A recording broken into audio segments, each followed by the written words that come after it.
చేయండి. గురుగారు ఒక్కసారి కాలర్ తో మాట్లాడిన తర్వాత కొనసాగిద్దాం. హలో హలో, నమస్తే అండి, మీ పేరు? నమస్తే అండి, నా పేరు నాగమణి. నాగమణి గారు ఎక్కడి నుంచి కాల్ చేస్తున్నారు? నేను జగ్గేపేట నుంచి కాల్ చేస్తున్నానండి. ఓకేనండి, ఎవరి గురించి తెలుసుకోవాలనుకుంటున్నారమ్మా? నేను ఒక విధంగా నా గురించే తెలుసుకోవాలనుకుంటున్నాను. ఓకే, పుట్టిన తేదీ, టైం చెప్పండి అమ్మా. నాది ఆగస్టు 5వ తారీఖు, ఆగస్టు 5, 1983 అండి. శుక్రవారం పుట్టాను. 83. ఓకే, టైం చెప్పండి అమ్మా.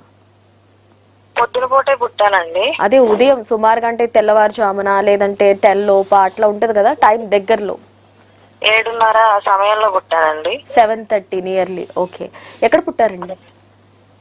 జగ్గేపేట అండి. ఓకే, ఇప్పుడు మీ సమస్య ఏమిటో గురుగారిని అడిగి నేరుగా మాట్లాడండి అమ్మా.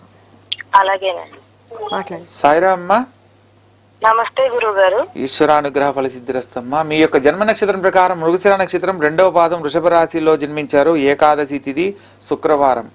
అయితే మీ జాతకంలో మీకు నాగమణి అని పేరు పెట్టిన విధానాన్ని బట్టి కానీ మీ యొక్క జాతకములో వివాహానికి సంబంధించిన సమస్య ఖచ్చితంగా ఎదుర్కొంటూ ఉండాలమ్మా. అవునా కాదా? అది అడుగుదామని చేశానండి. మా భర్త గారిది డేట్ కానీ ఏమీ నాకు తెలియదు. పేరు మాత్రం నవీన్ కుమార్ అండి. ఓకేమ్మా. అయితే ఆయన మొదటి నుంచి కొంచెం డ్రింకింగ్ అలవాటు ఉందండి. పెళ్ళైన దగ్గర నుంచి కూడా బాగా ఇబ్బందులు పెడతా ఉండేవారు. అమ్మా, వివాహానికి సంబంధించిన చాలా సమస్యలు మీరు ఎదుర్కొనే జాతకులుగా చెప్పవచ్చు. కుటుంబంలో తల్లిదండ్రుల వైపు నుంచి కూడా మీరు చెప్పుకునేంత గొప్ప సపోర్ట్ ఉండదమ్మా. తండ్రి వైపు నుంచి, తండ్రికి దూరంగా పెరగాలి, లేదా తండ్రి వైపు నుంచి మీకు కోరుకున్నంత సహకారం లభించకపోవడం అన్నా జరగాలి. మీ యొక్క జాతకంలో చదివిన వరకు మంచి చదువే ఉంటుంది, మంచి జీవితమే ఉందమ్మా. వివాహ జీవితం వల్ల మీరు జీవితంలో ప్రతిదీ కూడా దేంట్లో ఆనందాన్ని పొందినా కూడా ఆ ఆనందం అనేది సంతృప్తిగా లేకపోవడానికి ప్రధానమైన కారణం అవుతుంది. తల్లి యొక్క సపోర్ట్ బాగుంటుందమ్మా. మీకు చంద్రలగ్నాతు చతుర్థంలో బుధుడు శుక్రుడితో కలవడము, అంటే ద్వితీయ పంచమాధిపతి అయిన బుధుడితో శుక్రుడు కలవడమే దీంట్లో ఉన్న దోషంగా పరిగణ చేయడం చెప్పడం జరుగుతుంది. ఇక్కడ మీకు 27 సంవత్సరాల తర్వాత మాత్రమే వివాహానికి సంబంధించిన అవకాశంగా జ్యోతిశాస్త్ర ప్రకారం చెప్పడానికి అవకాశం ఉంది. ఒకవేళ 27 సంవత్సరాల లోపల కనుక వివాహం జరిగితే దాంపత్య జీవితంలో అవి సమస్యలు కానీ మిమ్మల్ని ఇబ్బంది పెట్టడానికి ప్రధానమైన కారణంగా చెప్పవచ్చు. మీ జాతకంలో పూర్వీకులు, అంటే మీ యొక్క పెద్దవాళ్ళల్లో తెలిసి తెలియక సర్పానికి సంబంధించిన అపకారం చేసిన వాళ్ళు ఉంటారమ్మా. అది వాళ్ళ జాతకాల్లో కూడా నాగా అన్న పేరుతో ఉన్న వాళ్ళు ఖచ్చితంగా ఉండాలి. సర్ప సంబంధమైన దోషాలు అనేవి పెనుపాములు కలవడం చూడడం వల్ల కలిగిన దోషం అన్నమాట. మీ పూర్వీకుల్లో, అంటే తాత ముత్తాతలు కావచ్చు, తండ్రి సంబంధీకులు కావచ్చు, అలా ఉన్నప్పుడు వాళ్ళల్లో చేసిన, అంటే పెనుపాములు కలవడాన్ని కనుక చూసినట్లయితే ఏ సందర్భంలో అయితే ఏ కుటుంబ సభ్యులు చూస్తున్నారో ఆ విషయాన్ని గమనించిన ఆడ సర్పము అక్కడికక్కడే కాలం చేస్తుంది.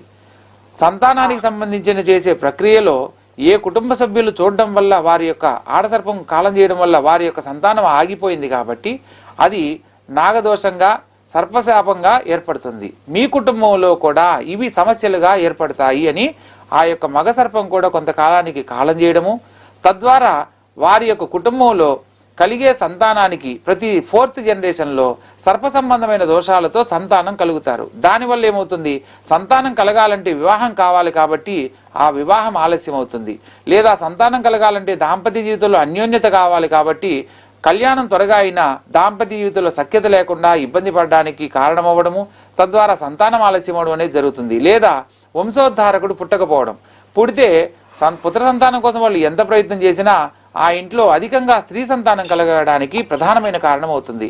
ఇలా ఒక్కొక్కరి కుటుంబంలో ఒక్కొక్క విధంగా ఆ యొక్క సర్పదోషం అనేది వాళ్ళు చేసిన దోషానికి తగ్గట్టుగా పరిహారాలు ఆచరించినప్పుడు మాత్రమే వాటి యొక్క ఫలితాలు పొందడానికి కారణమవుతుంది. అలా మనం తెలుసుకోలేనంత వరకు వారి నెక్స్ట్ జనరేషన్లో కూడా ఇవి రిపీట్ అవుతూ ఉంటాయి. ప్రధానంగా దాంపత్య జీవితంలో సఖ్యత లేకపోవడానికి కారణమవుతాయి. మనం ఎప్పుడైతే తెలుసుకునే అవకాశం వచ్చిందో మన అనుకూలతను బట్టి వీలైనంత వరకు దీనికి శాశ్వత పరిష్కారం వచ్చి సర్ప సంస్కరణ పూజ అనేది జరిపించుకోవాలి. లేదా ప్రత్యేకంగా ప్రతి సంవత్సరము కార్తీక మాసంలో కానీ శ్రావణ మాసంలో కానీ నాగుల చవితికి కటిక ఉపవాస నియమాలను ఆచరించి నాగపంచమి తిథి నాడు పుట్ట వద్దకు వెళ్ళి అక్కడ దీపాన్ని వెలిగించి ఆ దీపదర్శనం చేసుకున్న తర్వాత ఆ పుట్ట దగ్గర ఎవరైనా పెట్టిన ప్రసాదం కానీ లేదా మీరు ప్రసాదంగా స్వామివారికి సమర్పించిన ప్రసాదాన్ని నివేదన చేసిన తర్వాత ఆ యొక్క ప్రసాదాన్ని మీరు తీసుకొని మనసులో ఉన్న కోరిక గనక చెప్పుకున్నట్లయితే మరలా వచ్చే సంవత్సరం వరకు ఎటువంటి సర్పదోషాల వల్ల ఆ కుటుంబ సభ్యులు ఇబ్బంది పడకుండా జీవితంలో జరగాల్సిన శుభకార్యక్రమాలన్నీ సకాలంలో జరగడానికి కారణమవుతుంది. అలా కాకుండా గనక తెలుసుకున్నా కూడా మనం ఆచరించలేని పరిస్థితులు ఏర్పడుతూ ఉంటాయి. ఆచరించలేని వాళ్లకు ఇవి సమస్యలుగా కొనసాగడానికి ప్రధానమైన కారణమవుతుంది.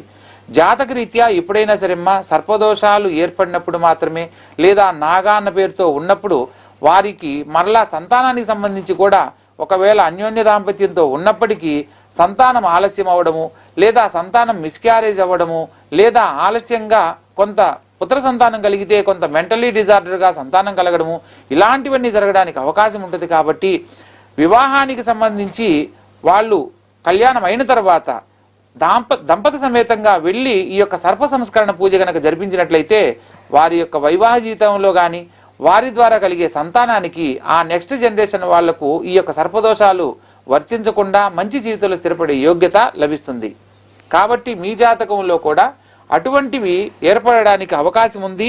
అదే జరుగుతుంది. కాబట్టి మీరు నాగుల చవితికి ఉపవాస నియమాలు ఆచరించడం. కానీ ప్రస్తుతం గురుగారు ఇప్పుడు అప్పటిదాకా వెయిట్ చేయలేం కదా అని అనుకున్నప్పుడు ప్రతి ఆదివారం కూడా పుట్ట వద్దకు వెళ్ళి మీరు ఉపవాస నియమాలను పాటిస్తూ మధ్యాహ్నం అంటే ఏకభుక్తాన్ని గనక ఆచరించినట్లు ఒక 11 వారాలు గనక ఆచరించినట్లయితే తప్పనిసరిగా మీరు కోరుకున్న విధంగా అన్యోన్య దాంపత్యము కుటుంబంలో మీరు ఎలా అయితే కోరుకున్నారో అటువంటి ఆనందకరమైన జీవితాన్ని పొందడానికి అవకాశం ఉంటుంది. ఓకే గురుగారు.